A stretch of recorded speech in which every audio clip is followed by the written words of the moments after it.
Hi, this is Brian. Welcome back to another Heroic Plus One. In our last several Plus Ones, we've been talking about success.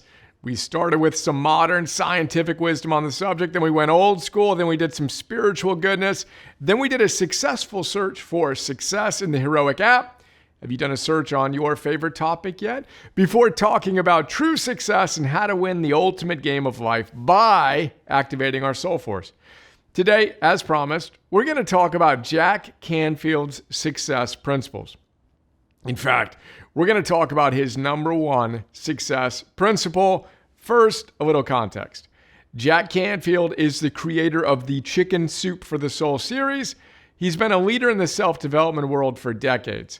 In the success principles, he distills the 64 timeless principles used by successful men and women throughout history to, as per the subtitle of the book, show us how to get from where you are to where you want to be.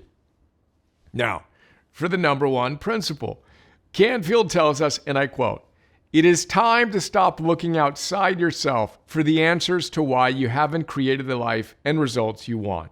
For it is you who creates the quality of the life you lead and the results you produce. You, no one else.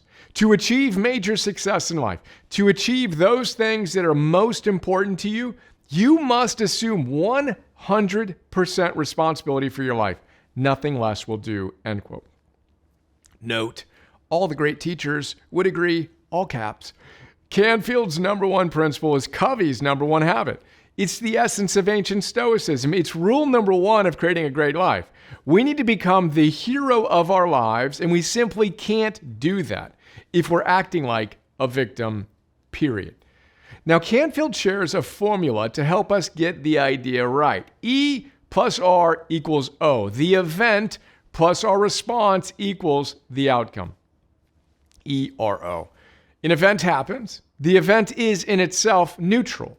Buddhists would say that the event is empty of meaning. Check out the link to a plus one on that. So again, the event happens and we respond. We need to know that we always have a choice as to how we respond, and it's always our response that determines the outcome. Of course, when we're in victim mode, we think the equation goes E equals O. Something happens, then there's an inevitable outcome. That, of course, is not true. And Canfield shares a simple story to bring home his point. After the earthquakes in 1994 in Los Angeles, I happened to be in Los Angeles, and I can still vividly remember being essentially thrown out of my bed in Westwood, where I was attending UCLA. One of the major freeways in LA took a beating after that earthquake. So traffic was at a near standstill. And some news reporters were knocking on commuters' windows, asking them what they thought. The first person, Canfield tells us, was angry and complaining about the fires and the floods and the earthquakes and how much they hated California, whiny, yada, yada, yada. The second person was beamingly happy and said she left for work at 5 a.m. to do her best to get to work on time, and knowing there'd be some delays, she brought some Spanish language learning tapes plus a book and a lunch and a full thermos. Life was good. And that's today's plus one. Event plus response equals outcome.